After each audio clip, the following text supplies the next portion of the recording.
Pues bien, lo primero que hay que decir es que esto hace parte del mundo de la diplomacia, en lo que los estados de alguna forma tratan de establecer nuevas relaciones, nuevos marcos de cooperación entre, digamos, entre los gobiernos. En este caso, el gobierno de España ha firmado un nuevo trato de cooperación con Colombia hasta el año 2024 que incluye tres ejes fundamentales. Lo primero, lo que tiene que ver con el fortalecimiento de las relaciones entre Bogotá y Madrid.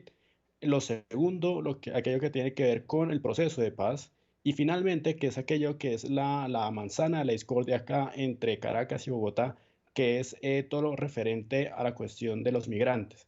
Entonces, en ese caso, digamos que aquello que está afectando las relaciones con el tercer país, que sería, digamos, Venezuela, es aquello que tiene que ver con, digamos, con una de las consecuencias del régimen autoritario de Venezuela, que es la migración. Entonces es allí donde de alguna forma, digamos, Colombia y España tratan de unir esfuerzos junto con otras naciones para tratar de paliar un asunto que se ha vuelto, digamos, una constante en la agenda exterior del gobierno colombiano, que es el tratamiento de, digamos, de la crisis humanitaria que de alguna forma pasa por Cúcuta. Y en ese sentido, es de alguna forma algo que se da naturalmente en el mundo de la diplomacia, el tratar de recoger la solidaridad internacional para tratar un asunto que ya no es un asunto solamente binacional, es decir, entre Venezuela y Colombia, sino que ya se ha vuelto un asunto hemisférico, es decir, de alguna forma no solamente afecta a Colombia, sino que afecta a sus vecinos. Claro, de hecho ya lo decía la canciller colombiana, que se espera incluso que llegara o que llegue a 3 millones de migrantes venezolanos en ese país. Decía que era la crisis migratoria más grande del mundo, así se podría convertir en los próximos meses. Ahora, esto ha generado una reacción muy virulenta por parte de Nicolás Maduro. Amenazó a España inclusive con poner bajo revisión toda la relación a todo nivel y dijo basta de agresiones. Él considera una agresión esa visita de Arantxa González Laya a la frontera y dijo que va a responder de manera contundente a agresiones de palabra, de acción, diplomáticas o políticas. ¿Cómo se podría interpretar esta advertencia que hace Nicolás Maduro luego incluso de que expulsara a la embajadora de la Unión Europea en Venezuela la semana pasada? Bueno, esto es un escenario más, un capítulo más de la escalada diplomática entre Caracas y el bloque comunitario. De alguna forma es consecuencia del no reconocimiento de la Unión Europea a las elecciones del 6 de diciembre. Recordemos un poco que la Unión Europea tomó en su, digamos, en su momento una decisión un poco pragmática. ¿En qué sentido? En que si bien no reconocía a Juan Guaidó como el presidente, digamos, interino de los venezolanos, pues tampoco reconocía la legitimidad surgida del 6 de diciembre por la Asamblea controlada totalmente por el chavismo. Después de eso, lo que sucede es que el bloque comunitario lo que busca es tratar de presionar al régimen de Maduro para que de alguna forma no sobrepase las líneas rojas que la diplomacia europea le ha impuesto, que es básicamente, digamos, evitar o tratar de, digamos, de que el régimen trate de reprimir, de oscurecer un poco el papel de la oposición digamos, en el país. En ese sentido, lo que sucede es que la Unión Europea impone sanciones y esas sanciones pues van directamente a, de alguna forma, cuadros muy importantes del PSUV y especialmente, digamos, a miembros de la élite autoritaria en Caracas.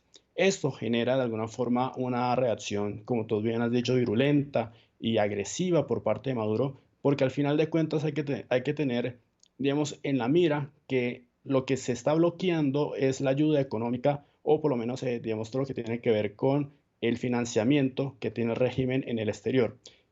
Y la motivación de Maduro al hacerlo es básicamente decir, miren, ustedes están sancionándome y esto me afecta a la distribución de las vacunas. Es decir, es una motivación un tanto instrumental. Y en ese sentido, digamos que esta escalada digamos, en el tono por parte de Maduro, pues lo que refleja es que el bloque comunitario, a pesar de que no reconoce, digamos, el liderazgo de Juan Guaidó como presidente, sí lo mantiene como un referente de la oposición para tratar de generar una salida dialogada y concertada, digamos, a la crisis venezolana. Entonces, digamos que una interpretación sobre esto es básicamente entender que la Unión Europea le ha puesto de alguna forma una línea roja a Maduro, en el sentido de que no puede, de alguna forma, reprimir a la oposición y utilizar medios que son democráticos para concentrar el poder. Claro, ahora también Maduro ya le hizo esta advertencia el fin de semana a España, pero la semana pasada, cuando expulsó a la embajadora de la Unión Europea, le dijo a todo el bloque: o ustedes rectifican o no hay ningún trato, no hay diálogo, que es justamente lo que ha tratado de propiciar la Unión Europea desde hace tiempo, desde siempre. Inclusive, pues se hablaba de que no había una articulación entre la política internacional con respecto a Venezuela, Estados Unidos, y la de la Unión Europea, que propiciaba justamente ese diálogo. El gobierno de Joe Biden ha dicho que no tiene previsto levantar sanciones a Venezuela y que justamente el gobierno de Maduro tiene que dar pasos concretos para dar a entender que sí estaría dispuesto a negociar. ¿Qué pasaría allí? ¿Hay alguna articulación? ¿Se estaría dando esa articulación esperada entre Estados Unidos y la Unión Europea para lograr que Maduro finalmente negocie? Ok, dentro de este esquema de negociación hay que tener en cuenta algo muy importante, hay que tener dos cosas importantes. Por un lado, hay que entender que lo que busca la comunidad internacional es que Maduro muestre gestos a favor de la negociación, lo cual no hemos visto. De alguna forma, las líneas rojas que ha impuesto la comunidad internacional, como por ejemplo la no represión, el hacer elecciones totalmente limpias y competitivas, pues todas esas líneas rojas se han sobrepasado por parte del régimen de Maduro. Y por el otro lado, lo que tenemos es que el bloque comunitario siempre le ha apostado al diálogo. Sin embargo, con esta decisión de Maduro, pues cada vez más se aleja de esa posibilidad. Y sobre todo, teniendo en cuenta que el gobierno de Joe Biden realizó una serie de levantamientos de sanciones muy mínimas que tienen que ver con aeropuertos y con puertos marítimos. Digamos que eso fue un paso muy importante, digamos, frente a la política de la anterior administración, de la administración Trump, que era una política totalmente punitiva y sancionatoria de todos los actos de Maduro. Es decir, apostó por la presión para tratar de sacar a Maduro. Sin embargo, esa presión lo que develó fue que el régimen se atornilló más. Entonces, en ese sentido, lo que se busca de un lado es que Maduro realmente genere, digamos, o propicie un escenario en donde se desescale un poco el tono y las acciones.